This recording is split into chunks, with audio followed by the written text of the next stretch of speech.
भूत जिनका साया। उत्तर प्रदेश के पूर्वी हिस्से में घने आम और शीशम के पेड़ों से घिरे एक छोटे से गांव का नाम था मटियारी। ये गांव बाहरी दुनिया से लगभग कटा हुआ था। सड़कें कच्ची थीं, बिजली नाम की चीज मुश्किल से आती थी और रात में जब हवा चलती तो बस पेड़ों की सरसराहट और कहीं कहीं से भौंकते कुत्तों की आवाज सुनाई देती। इसी गांव में रहता था रमेश यादव, उम्र करीब 30 साल। पेशे से बढ़ई, शांत स्वभाव का इंसान जो अपने बूढ़े पिता और पत्नी गीता के साथ रहता था। रमेश मेहनती था, पर उसके अंदर हमेशा एक अनजाना डर रहता, जैसे कोई उसे हर वक्त देख रहा हो। रहस्यमय कुआं। गांव के बाहर आधा किलोमीटर दूर एक पुराना सूखा कुआं था, जिसे लोग मस्जिद वाला कुआं कहते थे। कहा जाता था कि कभी वहां एक पुरानी मस्जिद थी जो अब खंडहर बन चुकी थी। उस कुएं से रात के समय आवाजें आती थी, कभी किसी के रोने की, कभी किसी के धीरे धीरे कुरान पढ़ने की।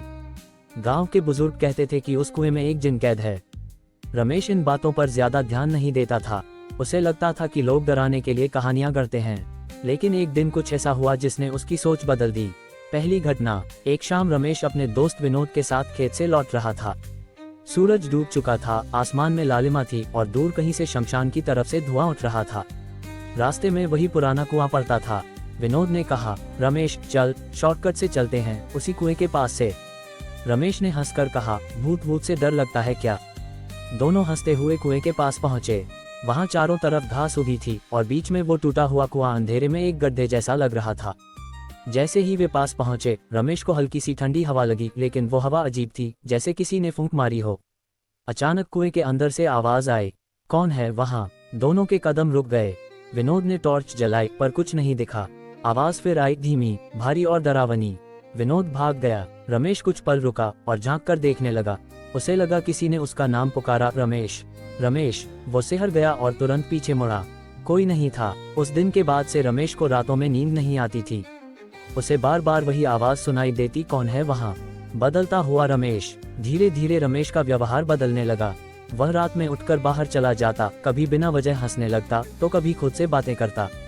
गीता डर गई थी। उसने अपने ससुर से कहा, बाबूजी, लगता है रमेश पर कुछ चढ़ गया है। बुजुर्ग पिता बोले, चुप रहो पगली, सब वहम है। पर रमेश के चेहरे पर अब एक अजीब सा भाव रहता, न डर न हंसी, बस खाली निगाहें। मौलवी साहब की चेतावनी। गांव के मौलवी साहब, मौलवी हाशिम, पुराने और समझदार आदमी थे।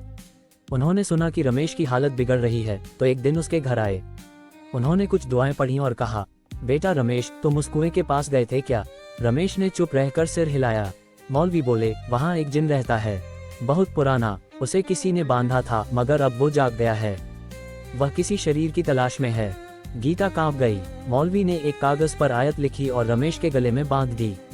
उन्होंने हिदायत दी, कुएं की तरफ भूलकर भी मत जाना, और अगर रात में कोई तुम्हें बुलाए तो जवाब मत देना। दूसरी घटना। कुछ दिन सब ठीक चला, लेकिन फिर एक रात गीता ने देखा कि रमेश बिस्तर पर नहीं है।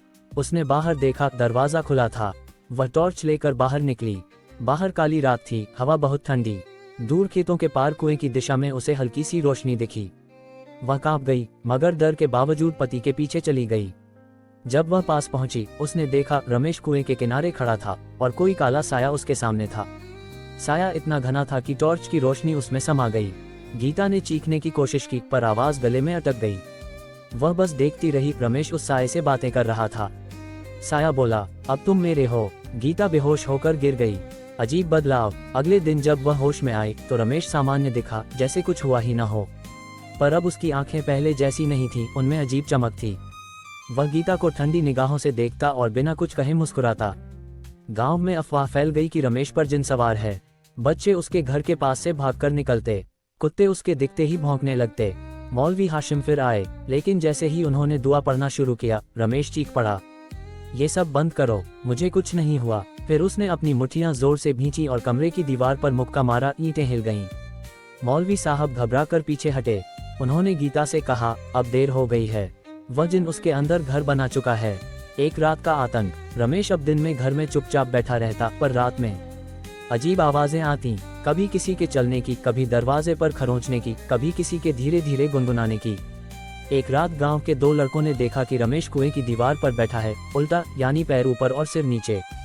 वे डर कर भाग गए। सुबह रमेश वैसा ही सामान्य दिखा, लेकिन उसके कपड़ों पर मिट्टी और खून के निशान थे। गीता ने पूछा, ये क्या है? रमेश ने सिर्फ इतना कहा, वो नहीं चाहता कि मैं बताऊं। गीता अब पागल होने लगी थी।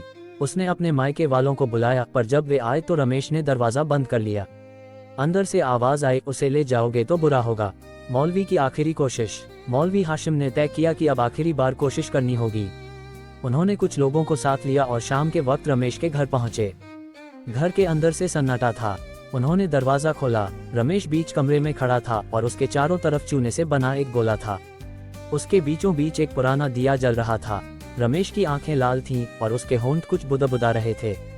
मौलवी ने आयतुल कुर्सी पढ़नी शुरू की तो कमरे में तेज हवा चली, दिया बुझ गया और रमेश जमीन पर गिर पड़ा। वो कांपने लगा जैसे दो ताकतें उसके अंदर लड़ रही हों। तभी एक गहरी भयानक आवाज आई, उसे मत छुड़ाओ, वो अब मेरा है। मौलवी ने पूरी ताकत से दुआ पढ़ी और रमेश बेहोश हो गया। कुछ देर बाद सब शांत हो गया।